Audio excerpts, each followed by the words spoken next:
महाराष्ट्र चुनाव 2024, चुनावी मैदान में अचानक बदलाव, नई रणनीतियां और बढ़ती चुनौतियां। महाराष्ट्र विधानसभा चुनाव 2024 में नामांकन वापसी के आखिरी दिन कई अप्रत्याशित घटनाक्रम सामने आए, जिसने राज्य के चुनावी परिदृश्य को और रोचक बना दिया है। जहां एक ओर नेता अपनी रणनीति में बदलाव कर रहे हैं, वहीं दूसरी ओर महायुति और महाविकास अघाड़ी के बीच मुकाबला और भी तीव्र हो गया है। मनोज जरांगे का यूटर्न, बड़ी उम्मीद से अचानक दूरी। मनोज जरांगे को महाराष्ट्र चुनाव में एक अहम फैक्टर के रूप में देखा जा रहा था।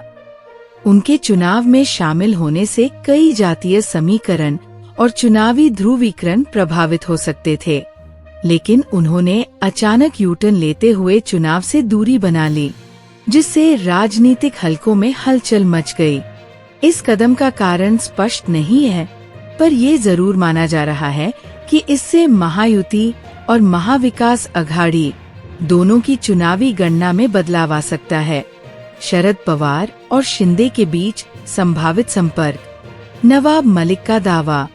राष्ट्रवादी कांग्रेस पार्टी (एनसीपी) के वरिष्ठ नेता नवाब मलिक ने एक सनसनीखेज दावा किया है कि शरद पवार और मुख्यमंत्री एकनाथ शिंदे के बीच संपर्क है और 23 नवंबर के बाद राजनीतिक समीकरण में बड़े बदलाव देखने को मिल सकते हैं।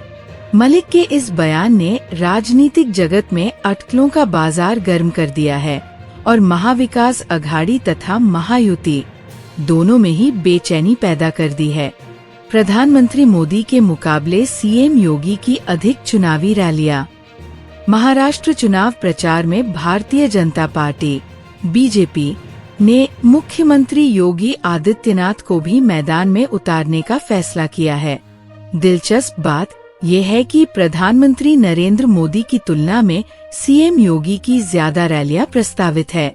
उत्तर प्रदेश के बाहर भी योगी आदित्यनाथ की मांग बढ़ रही है और झारखंड तथा महाराष्ट्र दोनों राज्यों में वे चुनावी प्रचार की बागडोर संभाल रहे हैं।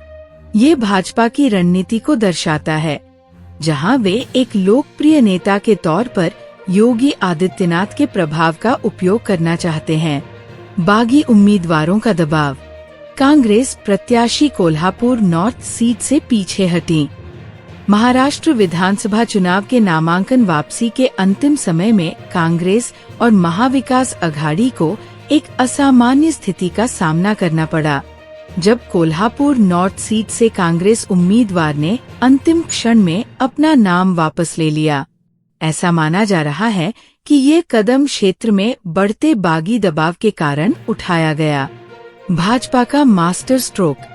एनकाउंटर स्पेशलिस्ट की पत्नी ने लिया नाम वापस। बीजेपी ने भी अपनी चुनावी रणनीति में एक चौंकाने वाला कदम उठाया, जब एनकाउंटर स्पेशलिस्ट की पत्नी, जिनसे महाविकास अघाड़ी को कड़ी चुनौती मिलने की संभावना थी, ने अपना नाम वापस ले लिया। इसे बीजेपी का मास्टर स्ट्रोक माना जा रहा है, जिसने विपक्ष की रणनीतियों को कमजोर कर दिया है। निष्कर्ष। महाराष्ट्र विधानसभा चुनाव 2024 के लिए नामांकन वापसी के आखिरी दिन इन घटनाओं ने चुनावी समीकरणों को और अधिक रोमांचक बना दिया है।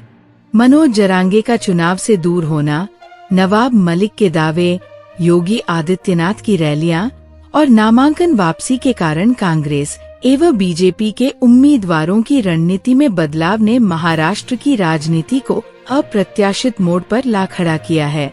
अब देखना दिलचस्प होगा कि ये चुनावी रंग किस ओर रुख करता है और कौन सी पार्टी इन समीकरणों का लाभ उठाती है।